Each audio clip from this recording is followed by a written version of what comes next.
新福利今日表示唔再出車支援維澳聯運嘅3號、3A 同1號巴士路線。維澳聯運回應話，短期內會有影響，但有信心能夠應付開學高峰期。新福利嘅聲明內容係：因司機人力資源與營運計劃不匹配，司機勞動市場出現唔理性嘅挖角潮，引致新福利冇多餘嘅人手，繼續向其他公司嘅1號、3號同3號 A 路線提供支援服務。對於新福利嘅舉動，維澳聯運坦言，新福利停止支援喺短期內會有影響，但係隨住下星期陸續增加司機人手，有信心能夠應付開學嘅高峰期。主要嘅原因支援係因為我哋嗰個巴士出車嗰個頻率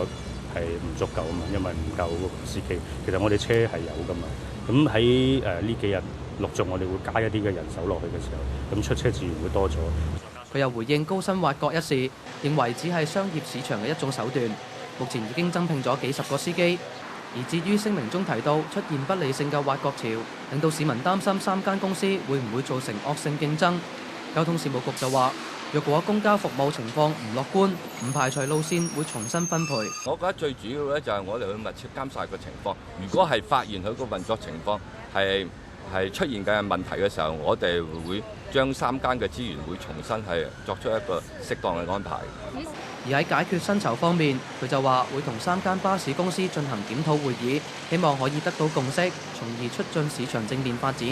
而至於點樣解決9月1號開學高峰期，交通局就話已經要求巴士公司遞交方案，確保市民出行方便。